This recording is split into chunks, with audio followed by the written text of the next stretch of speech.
The old photograph on the mantelpiece was lying. It showed a boy with a gap-toothed grin and bright, trusting eyes, his small hand clutching my finger like it was the only anchor in the world. I ironed my shirt, the steam hissing a soft, mournful sound in the quiet house, and tried to remember the last time my son, Leo, had looked at me with anything other than polite, measured distance. The crease down the sleeve had to be perfect, sharp as a razor's edge, because it was the only thing left in my life that I could control. What had happened to that boy, and who was this stranger I was meeting for lunch? Before I dive in, let me know in the comments where you're watching from. And if you enjoy stories like this, please like and subscribe. It helps me keep sharing more. I hung the shirt, the pristine white fabric looking almost alien against the faded floral wallpaper of my bedroom, a room my wife, Helen, had decorated 30 years ago.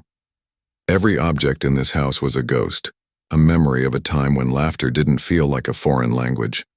The worn patch on the armchair where she used to sit, the faint scent of her lavender perfume that still clung to the curtains on a warm day, the silence that had swallowed this house whole after she was gone. I'd thought Leo and I would navigate that silence together, that grief would be a bridge. Instead, it became a chasm. He'd handled everything after the funeral with a terrifying efficiency, all checklists and phone calls, his face a mask of composed practicality. I was the one who fell apart, and I think he never forgave me for that weakness. He saw my tears not as love but as a burden.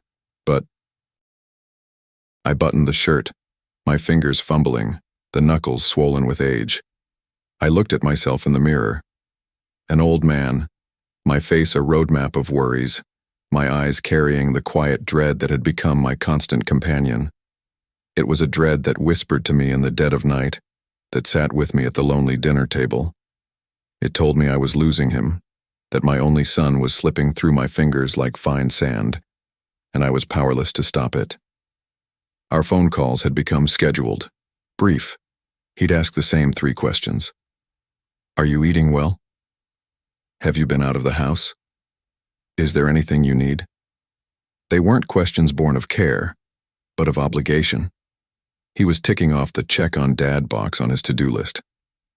I tried to tell him things once about the leaky faucet or the strange bird that had made a nest in the old oak tree, but I could hear the tapping of a keyboard in the background, the vacant ahas of a man whose mind was a million miles away. So I stopped trying. I just answered his questions. Yes, I'm eating. Yes, I've been out. No, I don't need anything. Nothing except my son back. Have you ever tried so hard to believe a lie just to keep the peace in your own family? That's what this lunch felt like. Another lie. He'd called last week, his voice brisk. Dad, I've booked us a table. The Oak Room, 12:30 on Friday, don't be late. It wasn't an invitation, it was a summons. But I clung to it like a drowning man to a piece of driftwood. Maybe this time would be different. Maybe he'd look at me. Really look at me. I straightened my collar, the starched fabric chafing my neck. I could see the table in my mind. Dark wood, heavy silverware. 2 men sitting in a cavern of silence, the unspoken accusations hanging in the air between them. I would ask about his job. He would give one-word answers. I would ask about his wife, Clara, a woman who looked through me as if I were made of glass. He would say, "She's fine." The silence would stretch, thick and suffocating, until one of us would finally glance at our watch and declare it was time to go. It was a familiar, painful dance. Yet I put on my best shoes. I combed my thinning hair. I practiced a smile in the mirror that didn't look as broken as I felt. Because this was my son, and hope, I've learned, is the last thing to die, even long after it should have. It was 11:45. Time to go. I grabbed my keys from the bowl by the door, the metal cool against my palm, my wallet, my phone. Just as my hand touched the doorknob, the phone vibrated, a jarring buzz in the profound stillness of the house. I glanced at the screen, expecting it to be Leo, perhaps canceling, a part of me almost wishing he would to spare me the inevitable heartache. But it wasn't his name. It was a name that made a cold knot of fear tighten in my stomach. Dr. Albright. My doctor. Why was he calling me? Our next checkup wasn't for another 3 months. My mind raced through a Rolodex of terrible possibilities. A test result. A shadow on an X-ray. Something he'd forgotten to tell me. I almost let it go to voicemail. I didn't have the strength for bad news today, not today. But a doctor doesn't call on a Friday morning unless it's important. I took a shaky breath and answered, my voice barely a whisper. Hello? The line was quiet for a second, and then his voice came through, stripped of its usual cheerful bedside manner. It was tight, urgent, and laced with an emotion I couldn't place. It sounded like a warning. He didn't say hello. He didn't ask how I was. He said 5 words that shattered the fragile calm of my morning into a million pieces. Arthur, cancel your lunch. Come right now. My hand was still on the doorknob, the brass suddenly feeling ice cold against my skin. Dr. Albright's words echoed in the hollow space of the hallway, stripping the air of all warmth, all possibility. Come right now. It wasn't a request. It was a command wrapped in panic. My lunch with Leo, the fragile hope I'd so carefully constructed, evaporated like morning mist. I remember driving these same streets with Helen beside me, her hand resting lightly on my knee, the car filled with her easy laughter as she'd tell me about some funny thing a customer said at her bookshop. The sunlight would catch the silver threads in her hair, and in those moments, the world felt simple, solid, and kind. How could a place so full of warm memories suddenly feel so hostile? The familiar oak trees lining the road seemed to lean in, their branches like skeletal fingers, their leaves whispering warnings I couldn't understand. Have you ever driven somewhere knowing deep in your bones that the life you knew was about to end? Every red light felt like an eternity, a cruel pause forcing me to confront the storm of questions raging in my mind. My heart hammered against my ribs, a frantic, trapped bird. I told myself it was about my own health. The checkup last month, the blood work. Maybe they'd found something. I tried to perform a quick inventory of my own body. Did my joints ache more than usual? Was that cough this morning something more than a tickle? I felt old, tired. But I didn't feel sick. Not sick enough for a summons like this. A cold sweat pricked at my forehead, and I gripped the worn leather of the steering wheel, my knuckles white. The sensation was grounding, a small, solid thing in a world that was tilting on its axis. Then a darker thought, a more terrifying one, pushed its way to the surface. What if it wasn't about me? Doctors have a code, a duty of confidentiality. Dr. Albright was my doctor, but he had also been Helen's, and for a time when he was a boy, he had been Leo's. He wouldn't call me about another patient, unless that patient was my son, unless Leo had listed me as his emergency contact. A crash, an accident. My foot pressed harder on the accelerator. The tidy suburban houses blurred into a meaningless smear of brick and glass. I thought my heart couldn't handle another blow after losing Helen. I truly believed the worst was behind me, that life had taken its pound of flesh and would leave me to grieve in peace. I was a fool. Grief is not a one-time payment. It's a debt that calls you again and again, each time demanding more. What would you do if you were me? Would you call your son and risk hearing a stranger's voice on the other end, or maybe no voice at all? I couldn't. I couldn't risk it. It was better to drive into the unknown to let Dr. Albright deliver the verdict, whatever it may be. At least then it would be final. The clinic's waiting room was empty, which only amplified the dread. The air smelled of antiseptic and quiet fear. The clock on the wall ticked with an aggressive loudness, each second a hammer blow against my sanity. The receptionist, a young woman I'd seen a dozen times, looked up at me and her polite smile faltered. In her eyes, I saw it. Pity. That was worse than any diagnosis. She didn't even ask my name. She just nodded toward the hallway and whispered, He's waiting for you in his office, Arthur. Go right in. The walk down that corridor felt like miles. My shoes made no sound on the linoleum floor. I pushed open the heavy wooden door to his office. Dr. Albright was standing by the window, his back to me, staring out at the parking lot. He was a tall, usually cheerful man, but now his shoulders were slumped, weighted down. He turned, and his face was pale, his expression grim. There were no pleasantries. He just gestured to the chair opposite his desk. Arthur, thank you for coming so quickly. His voice was low, strained. I sat, my body feeling strangely disconnected, my hands resting on my knees like two foreign objects. I couldn't speak. I could only wait for the axe to fall. He sat down, his chair sighing under his weight, and folded his hands on the blotter. He didn't look at me. He looked at his hands, as if he were afraid of what I would see in his eyes. He finally spoke, his words measured and heavy. Before I say anything, he started, his voice cracking slightly. I need to ask you something. When was the last time you had a real conversation with Leo? Not about the weather or if you're eating, a real one. The question sideswiped me. I don't know, I stammered. A few months, maybe longer. Why?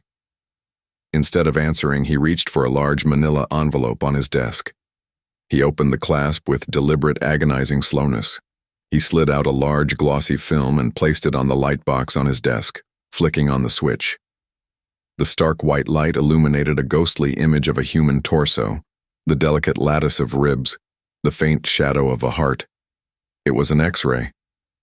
But it wasn't mine. I stared at it, confused, my mind refusing to make the connection.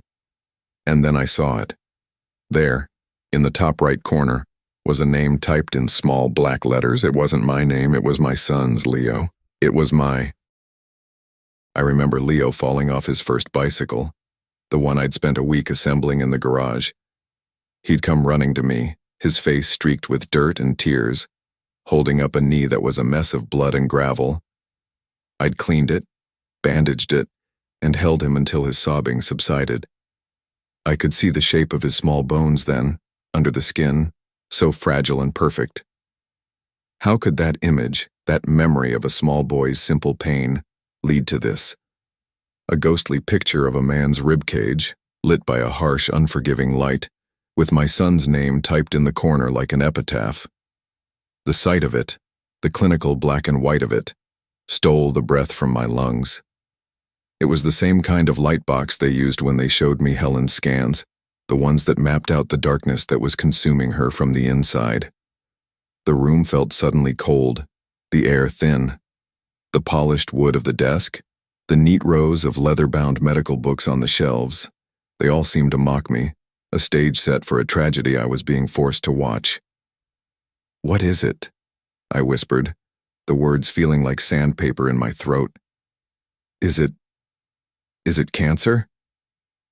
I braced myself, my body tensing for the blow. I had rehearsed this moment with my own mortality 1,000 times in the dark, but I was completely unprepared to face it for my son. Dr. Albright didn't answer immediately. He switched off the light box, plunging the X-ray back into shadow as if he couldn't bear to look at it a moment longer. He looked at me then, and his eyes were filled with a deep, profound sorrow. It wasn't the clinical sympathy of a doctor delivering bad news. This was something else. Something personal. "No, Arthur," he said softly. "It's not cancer. The lungs are clear. The heart is strong." A wave of relief washed over me, so powerful it left me dizzy. For a split second, the world righted itself. It was a mistake. A mix-up. But the relief was gone as quickly as it came, replaced by a renewed sense of dread. The look on his face hadn't changed. "Have you ever been given a piece of good news that feels like a lie?" He continued, his voice heavy. "This X-ray is from 6 weeks ago. Physically, your son is fine. He's strong, healthy." I stared at him, my mind unable to process the contradiction. "Then why?" I asked, my voice rising. Why did you call me? Why show me this? He leaned forward, his elbows on the desk, his expression turning grave. Because I'm not worried about his physical health, Arthur. I'm worried about him. I'm worried about his soul. The word soul felt so out of place in this sterile scientific room. It was a word for priests and poets, not for doctors. I don't understand, I said, shaking my head. What are you talking about? He took a deep breath, the kind a man takes before diving into dark, cold water. Leo came to see me about a month and a half ago. He said he'd slipped and fallen down the stairs at his home.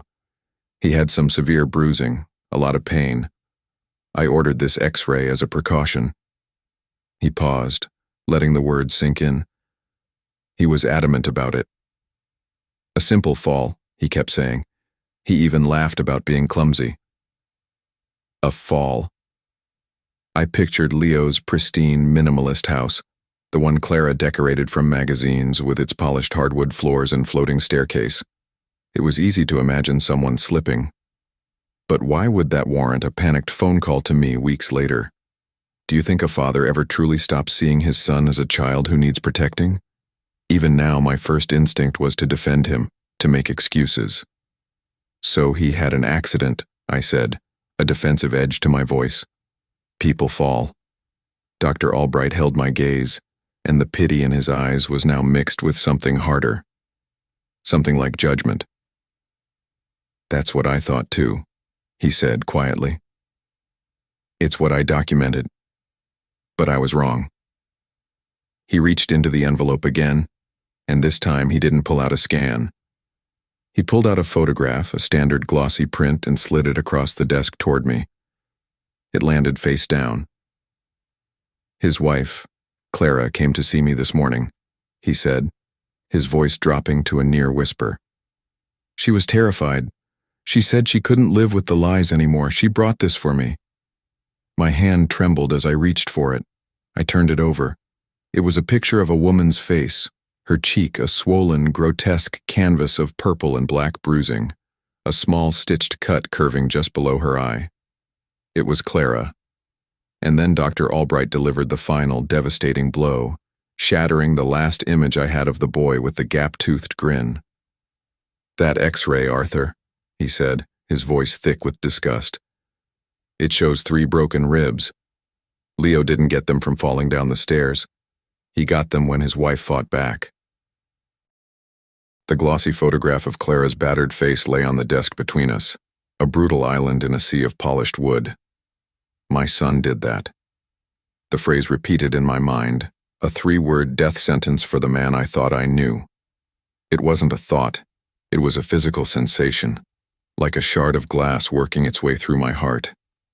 My gaze drifted from the horrific purple and black mottling on her skin to Dr. Albright's face, searching for some mistake, some possibility this was all a terrible misunderstanding. But there was none. There was only the quiet, humming sound of the fluorescent lights overhead, a sound I'd never noticed before, now buzzing with the frequency of my own shattered nerves. How can a father's love and a monstrous truth exist in the same heart at the same time? I felt a wave of nausea roll through me. I remembered Clara at their wedding, so vibrant and full of laughter, her hand tucked so trustingly in the crook of Leo's arm. I remembered her a few months ago at a strained family dinner, how quiet she had become. I had mistaken her silence for serenity, her withdrawn nature for shyness. I had been a fool, a blind, sentimental old fool. What other signs had I missed? What other bruises had been hidden under long sleeves? What other desperate glances had I failed to meet? She fought back. Dr. Albright's voice cut through the roaring in my ears. The words landed like stones. It wasn't just that he had hurt her. It was that she had been forced to defend her life against my son. The boy I taught to ride a bike. The boy I told to always be gentle, to be kind. I thought of his hands. They were strong hands, capable. I had watched them fix my car engine, build bookshelves, tie his own son's shoelaces. The idea of those same hands striking a woman, striking his own wife, was so fundamentally wrong it felt like the world had been knocked off its axis. I could hear the faint, muffled sound of traffic from the street outside, the mundane rhythm of a world that was still turning, completely unaware that mine had just ended. "Where is she?" I asked, my voice a dry rasp. "Is she safe?" "For now," Dr. Albright said, his expression hardening. "She's with her sister, 2 towns over. She's terrified, Arthur. She said Leo has a temper, that this wasn't the first time, but it was the worst. He doesn't know she came to me. He thinks she's at a spa retreat for the weekend. He's been calling her, leaving messages. Some of them are sweet, apologetic. Others are not." He didn't need to elaborate. The unspoken threat hung in the air, thick and suffocating. My son wasn't just violent. He was manipulative. A monster wearing a familiar face. I finally looked down at my own hands resting on my lap. They were old hands, spotted with age, the veins standing out like blue rivers on a weathered map. They looked weak, useless. How do you protect someone from your own blood? The question was a labyrinth with no exit. All those lunches, all those stilted phone calls. I had been so consumed with my own loneliness, my own grief over losing the boy he used to be, that I never once considered the terror someone else might be living with. I had been mourning a ghost while a real person was in danger. The regret was a physical weight, pressing down on my chest, making it hard to breathe. I felt a sudden hot shame. What would Helen think? Helen, who had loved Leo with a fierceness that could move mountains. She would be heartbroken, but she would not have been blind. She would have seen the darkness in him. She always saw things I missed. What do I do? The question was pathetic, the plea of a broken man. I was his father. I should know what to do, but I was completely, utterly lost. Dr. Albright sighed, a sound of deep weariness. She didn't come here to ask for anything, Arthur. She just needed someone to know. She needed the truth to exist outside the walls of her own home. She's planning on leaving him, but she's afraid. He controls their finances, their whole life. He pushed the photograph back toward me. She wanted you to have this. She said you deserve to know who your son really is. I couldn't bring myself to touch it again. It felt like holding poison. I stood up, my legs unsteady, the room tilting slightly. The drive home was a blur. The world outside my car window looked alien, distorted. The green of the trees was too bright, the blue of the sky too piercing. Every face I saw was a stranger, but none more so than the face of my own son now burned into my mind. I pulled into my driveway, the house looking exactly the same as it had when I left. A silent monument to a life that was now a lie.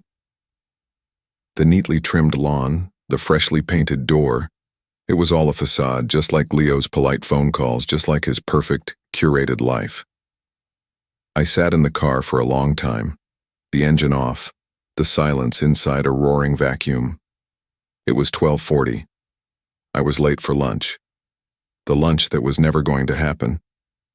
I thought about him sitting there, at that fancy restaurant, looking at his watch, a flicker of annoyance on his face. The image filled me with a cold, clear rage that burned away the shock.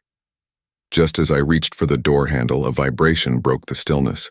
My phone, lying on the passenger seat, lit up. The screen glowed with 2 words that made my blood run cold. It was him. It was Leo. The phone buzzed again, a frantic, insistent vibration against the worn fabric of the passenger seat. Leo. The name on the screen wasn't my son's. It was an accusation. Each buzz was a question. Where are you? Why are you late? Don't you know I'm waiting? The man waiting at that table in the Oak Room was a stranger, a violent abuser hiding behind a mask of filial duty. The man I was supposed to meet for lunch didn't exist.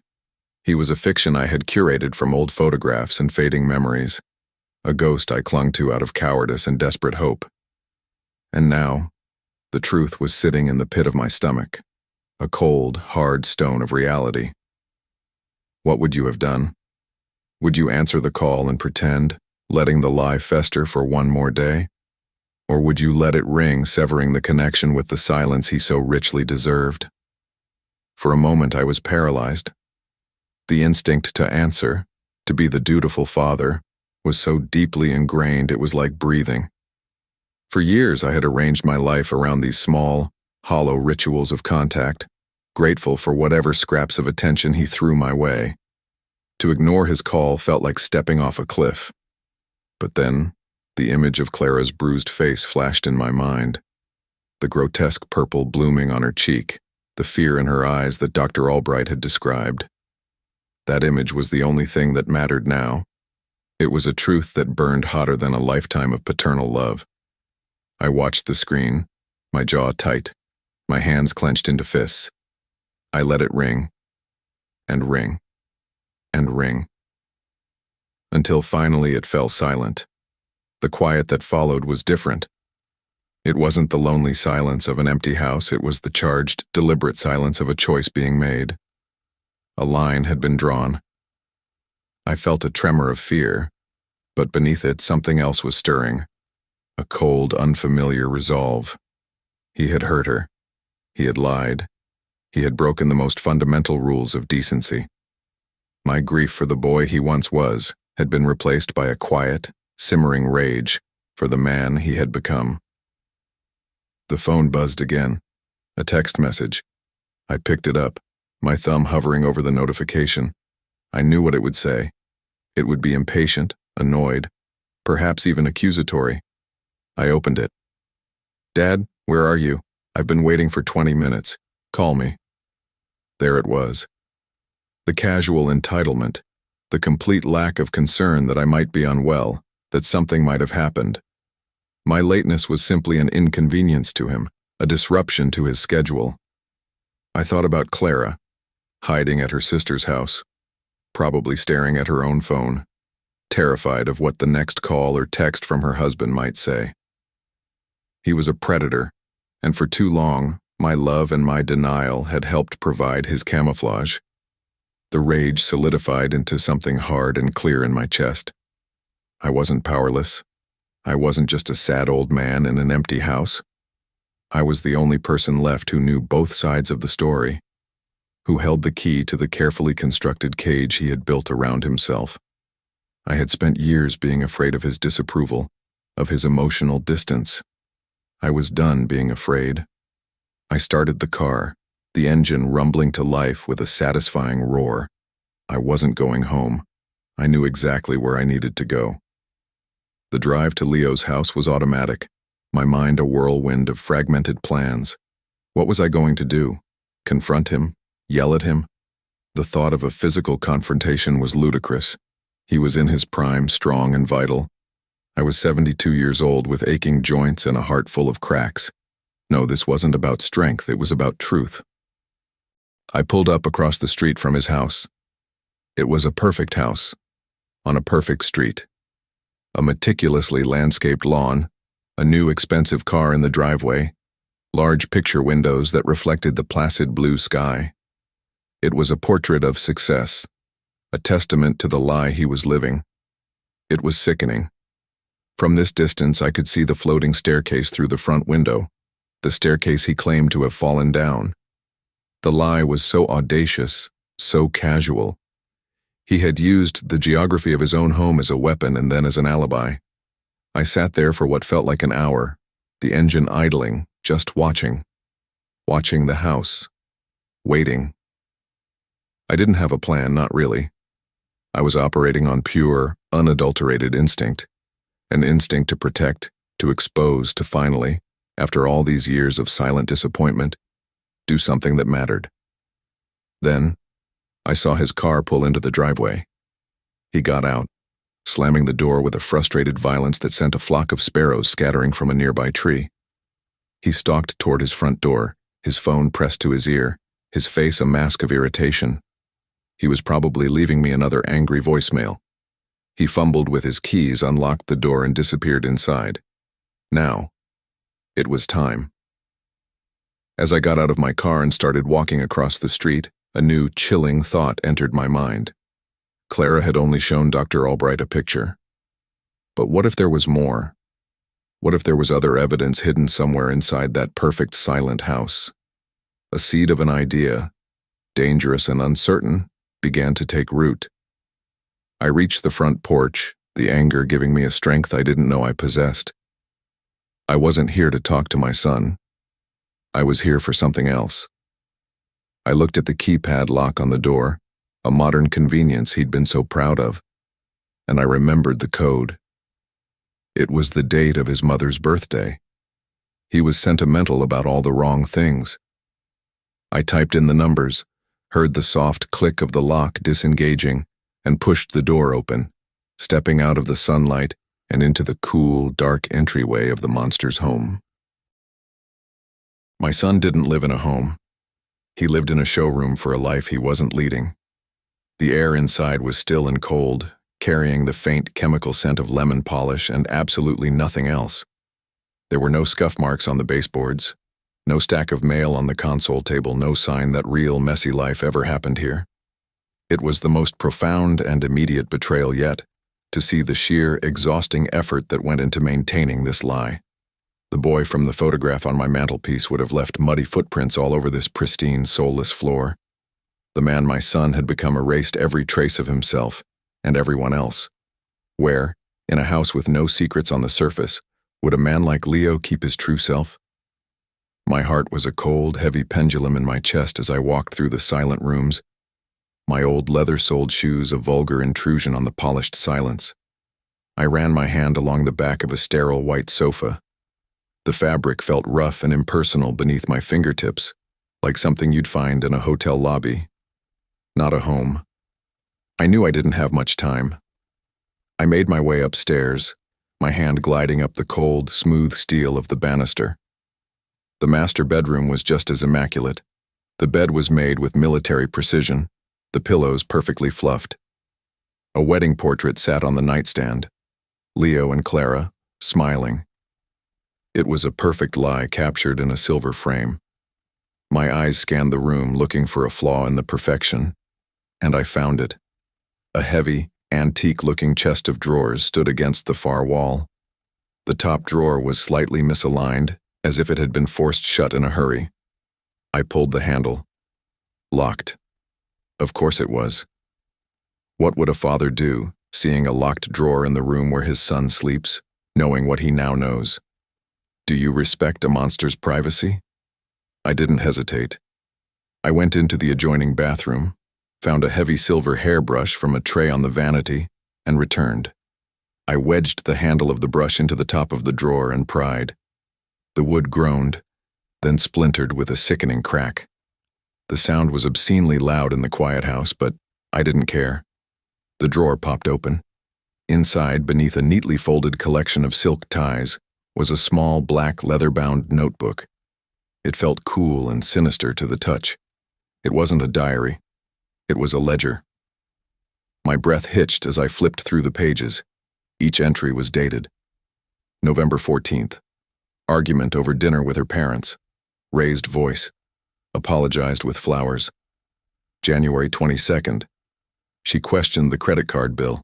Accused her of being paranoid. She cried, bought her the bracelet she wanted. And then 6 weeks ago, the entry that made the blood drain from my face. March 3rd. She found the texts. A misunderstanding. She didn't believe me.